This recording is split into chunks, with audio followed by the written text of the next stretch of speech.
The headlines: troops neutralize several bandits in Kaduna. Court orders final forfeiture of over 12.18 billion naira properties linked to Emefiele. Governor Fubara replaces Wike's ally Awuse as chairman of the ruler council. And on the foreign scene, ICC unseals arrest warrant against Iyad Agali over Mali war crimes. Thank you for joining us, and now the details. Now, troops of the Nigerian army have neutralized several bandits in a fresh coordinated attack in Giwa local government area of Kaduna State.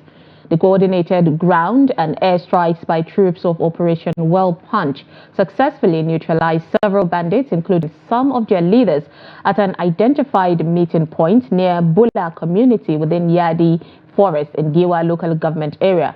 According to the operational feedback to the Kaduna State government released by the State Commissioner of Internal Security and Home Affairs, Samuel Aron, the strike was based on credible intelligence which followed the recent elimination of some bandit kingpins along the Kaduna-Katsina border areas.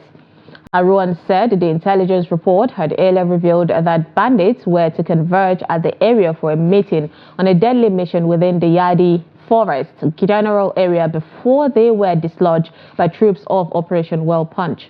Receiving the report, the Kaduna State Governor, Senator Obasani, expressed his satisfaction and commended the security forces for their quick response, diligent efforts, and precise execution. The governor thanked the various sources who provided crucial intelligence leading to the successful strike.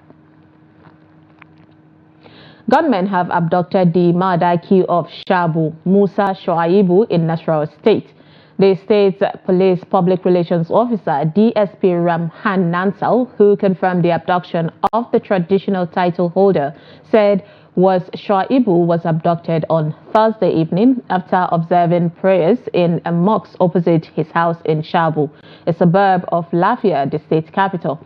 He added that efforts are ongoing to rescue the victim and also apprehend the culprits and bring them to justice.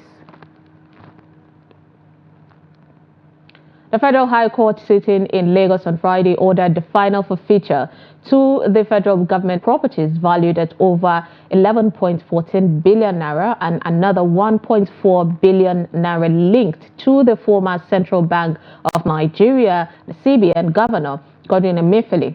Justice Chukwuejeku Aneke made the order of permanent forfeiture after hearing an application filed and argued by the Economic and Financial Crimes Commission, the EFCC, through its counsel, Chineye Okezie. On June 5, 2024, the judge had upheld the anti-graft agency's motion filed and argued by its counsel, Rotimi Oyedepo San, for a temporary forfeiture of the properties. Oyedepo informed the court that Emefiele was suspected of having bought the choice properties by proxy with the proceeds of fraud. The FCC named 2 current and 1 former CBN staff as Emefiele's accomplices in the alleged fraud. The properties are mostly located in highbrow parts of the Federal Capital Territory, Abuja. They include shops and apartments at Cadastral Zone Maitama and Wuse.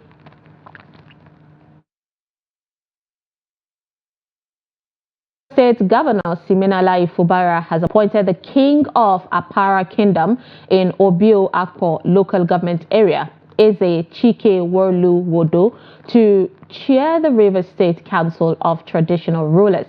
Eze Wodo, who recently visited Governor Fubara to pledge his support for his administration, is to replace King Sergeant Awuse, an ally of the former governor. Obio Akpo local government area is where former Governor Nyesom Wike comes from. Awuse, a prominent politician, became a traditional ruler in his Omohua Kingdom in Emomhua local government area 2 years ago. That's why, being new to the revered Council of Traditional Rulers, the former Governor Nyesom Wike, during a banquet to mark the end of his tenure, announced Awuse, his longtime ally, as the council's chairman. At a meeting with the government-classified traditional rulers at the Government House, Governor Fubara said the appointment of a new chairman is due to the inactivity and the absence of effective leadership of the council under Eze Onhan Sergeant Chidi Awusi. The governor accused Awusi of failing to steer the council's affairs right and being unable to promote cordial relationships among members and with the state government. Relations of a missing National Youth Service Corps member serving in Ondo State have appealed to the federal government to help rescue him. They called on the authorities involved to intensify efforts to locate their missing son. Trust TV's Jonathan Awayai completes the story. Okeke Chukwemeka Godwin, a graduate of computer science from the Nnamdi Azikiwe University, Oka, Anambra State, was a National Youth Service Corps NYSC member serving at Akure South Local Government Area of Ondo State. The parent of Chukwemeka said he was expected to have done his passing out parade on the 13th of June, but was last seen on 9th of May. They regretted that all their efforts to find him had not yielded any positive result, hence the resolve of the family to seek federal government assistance. I beg government to make them please help me, make this my son no lost. If they know anywhere they can help me, let them help me, because the boy suffer too much. Let them help me. He starved in order to go to school because we didn't have anything, only famine. The boy determined to go to school. He said, anyhow I can help me, let me help him so that he will go to school because he wants to go to school. I said, okay, I will help you. We starve. I don't even wear clothes just to make sure that he go to school. So after the school, this is the result now. So, and up till now, I haven't seen him. I haven't gotten any information about his whereabouts. Then, so now I came back to Ondo State for the same matter again. So I'm begging all the security agencies from Ondo State, Akure to be precise, to help me out on this matter, and I'm also begging government to also help me on this issue. Residents of Akure South Local Government Area appeal to security operatives to assist in finding the missing corps member and reuniting him with his traumatized family. Firstly, from my other neighbor, very close to me, that a copper here, so one copper here who had been living here, he said he's not coming home. They've not seen him throughout. He didn't come home, and it's very unusual. I said, so I didn't worry. I said, no, probably he went to some of his cars. That's how coppers begin. He went to that lodge. But I know that Godwin is living here because every one of us, we are doing our own business. We mind our own. I pray to God that the God Almighty will help us search him and find it. The Ondo State Police Command, through its Police Public Relations Officer, Fumilayo Odunlami, said they are intensifying efforts to trace the missing person and urge members of the public to volunteer any useful information on a missing National Youth Service Corps member in the state. Officials of NYSC in Ondo State declined to comment on the matter, saying the case has already been reported to relevant authorities. Jonathan Awaya, Trust TV News, Akure. Residents of Makurdi, the Benue State capital, have attributed the decline in morals among children and young adults to lack of proper upbringing. The residents, who are worried that the negative aspects of technology are taking a toll on the young ones, are urging parents to bring up their children in line with African values. Jimmy Adzande reports. The residents are worried that tradition, which played a major role in the upbringing of kids, is gradually waning due to the upsurge of modernization. The advent of technology has brought more harm than good. Go to some African homes, You see a child of 4 years having a phone, and it will be the parents who got the phone. What does a typical African child of 4 years need a phone for? They said at the moment, most African societies are struggling with the declining values, a situation that calls for serious concern. A child speaking the English language and not speaking the native language is seen as an intelligent child, so to say, or is seen as a good kid amongst kids that can actually speak the mother tongue. So in that regard too, we'll begin to see that globalization has been able to impact on that aspect of language. Before now, Africans were solely practicing the culture of the natives, where an African man will rise up and do on his own practices, such as language, dressing, eating, and whatever. They suggested some form of cultural reorientation as a way forward. But if our parents can go back to grassroots and teach us all about our culture, then of course we will be able to pass it on to the next generation. Accept globalization with its good effect and then avoid the negative sides of globalization, such as which would impact on the culture and then cause a decline in the culture of our people. Schools should encourage curriculums that teaches culture in their classes, so that the children can also copy and in fact inherit back the way of African culture. The way of life hitherto unknown to Africans is suddenly taking the center stage. And this is worrisome, because the multiplicity of cultures is what makes countries like Nigeria unique in conception. Jimmy Azandi, Trust TV News, Makurdi. Moving on to more stories. The Anti-Drugs Agency in Kaduna have arrested 1,344 suspects, including women, in connection to drug-related offenses over the last 1 year in the state. The agency also made an unprecedented total seizure of 1,390.258 kg of assorted illicit drugs, out of which 1,161.831 kg is cannabis sativa. This was made known during the 2024 International Day Against Drug Abuse and Illicit Trafficking, which coincided with the 1 year in office of the 17th NDLEA commander in Kaduna. Abdullahi Yamadi tells us more in this report. The National Drugs Law Enforcement Agency, NDLEA, in Kaduna said it has seized 2,000 ampoules of pentazocine injections valued at over 9 million naira from a spare parts shop owner in Funtua. Similarly, men and officers of NDLEA have successfully dislodged drug cartel and busted a cocaine syndicate operating between Kaduna and Duzuma.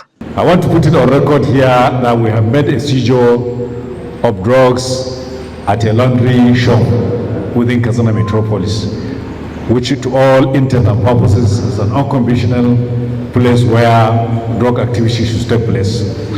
And we made a seizure of another drugs in Puntua at a spare parts shop. The NDLEA boss in Kaduna, Hassan Sani, confirmed that out of arrests made, the agency charged 112 suspects who have been tried and convicted, 120 pending cases and 107 new cases were filed at the Federal High Court, Kaduna. He said 529 suspected drug users have been counseled and discharged, while about 136 have been admitted for counseling. There is no gainsaying the fact that the rate of drug and other psychotropic substance abuse and trafficking among the general public in the state still remains alarming and become a serious area of concern for both the command and the state government. The Kaduna Anti-Drugs Agency called for unwavering support of residents in the new fight against drugs abuse and trafficking. Abdullahi Yamadi, Trust Television News, Kaduna. Newspaper vendors have decried low patronage in Bauchi State, describing the situation as worrisome. They blame the low business on the current economic crisis caused by unfavorable government policies. Trust TV's Adam Imam completes the report. Bauchi's newspaper vendor Sani Bello and Musa Amadou have spent at least 2 decades of their lives as sale representatives of various newspapers within the state capital. They share their thoughts on the impact of economic crisis and the proliferation of online news platforms on their business.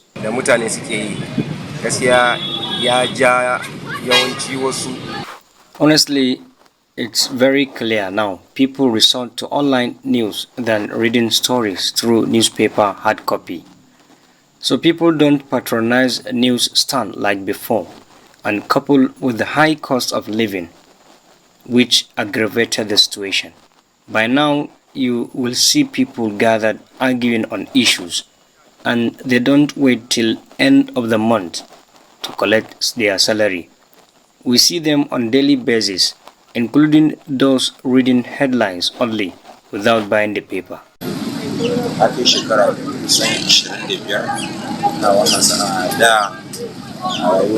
I spent 25 years selling newspapers. I used to sell 100 copies before, but now even 25 copies is very difficult to sell, except on Fridays that sales pick up. But the life situation now is unbearable. Now with the advent of Android phones, online news, people get stories quicker than in newspaper hard copies. Android is killing our business, honestly, though we are still praying to have alternative means of survival. But newspapers is gradually fading. Joseph Bulus, a resident of Bauchi, is a regular reader of newspapers. He said vendors now finding it difficult to survive due to low patronage. Because it goes faster and people are patronizing them more than the conventional medias. But the question is, one disadvantage with the online medium is, except those who have the Android phone. And if you don't have the Android phone, there's no need and there's no way you can access the online media to read what they wrote there. But most people prefer them as if there is, or that is the only way to access way of getting information. According to them, the advent of online media has drastically reduced the fortunes of newspapers. Adam Imam, Trust TV News, Bauchi. In business, losses in Tier 1 banking stocks on Friday pushed the market indices into a negative terrain, making investors to lose 56 billion naira. Specifically, sell-offs in the stocks of Guarantee Trust Holding Company, Zenith Bank, FBN Holdings, Fidelity Bank, Wema Bank, as well as Nestle and African Prudential, among other declined equities, brought the market's performance down. According to the market capitalization, which opened at 56.479 trillion naira, lost about 56 billion naira or 0.10% to close at 56 trillion 423 million naira. Consequently, or billion naira, beg your pardon on that one. Consequently, the all-share index lost 0.10% or 100 points to settle at 99,743.5 compared to 99,842.94 recorded in the previous session. Meanwhile, analysis of the market activities showed that trade turnover settled lower relative to the previous season, with the value of transaction down by 55.20%. Investors traded 617.22 million shares valued at 11.35 billion naira in 9,273 deals, as against 1.3 million shares valued at 25.33 billion naira in 8,364 deals that exchanged hands on Thursday. On the international scene, the International Criminal Court on Friday unsealed the arrest warrant for a Malian accused of war crimes and crimes against humanity in the desert city of Timbuktu in 2012-2013, where he is suspected of leading an Al-Qaeda group. The warrant for Iyad Ag Ghali, also known as Abu Fadl, was originally issued under seal in 2017. It charges him with crimes including murder, rape, sexual slavery, and persecution of women and girls on gender grounds. It covers crimes in Timbuktu and an attack on a military base during which more than 40 Malian soldiers who were not taking part in hostilities were executed, including some who had surrendered and others who were in the base's hospital, according to the French language warrant. The court said in a statement that they are quote-unquote reasonable grounds to believe that he would be the undisputed leader of Ansar-Din, the extremist group, which led or held power in northern Mali at the time. In a written statement, the court's prosecution office welcomed the unsealing and said the warrant for Ghali reflects the continued efforts of the office to deliver justice for those in Mali who fell victim to crimes that were committed since 2012, when Malian authorities asked the court to intervene. And finally, in sports, the Confederation of African Football, CAF, president Patrice Motsepe on Friday announced that the next African Cup of Nations will be played in Morocco for December 21st, 2025 to January 18th, 2023. CAF held a virtual executive committee at their headquarters in Cairo on Friday evening, after which Motsepe made the announcement. Originally scheduled for June and July 2025, the AFCON was moved to avoid a clash with the inaugural Club World Cup in the United States from June 15th to July 13th next year. An added challenge for CAF officials was a desire to avoid a clash of dates with the UEFA Champions League in Europe. And with that, we wrap up Trust News Updates. Do not forget to follow us across all our social media platforms and join our YouTube live stream for more news programs and documentaries. I am Sumaya Abubakar. Thanks for watching.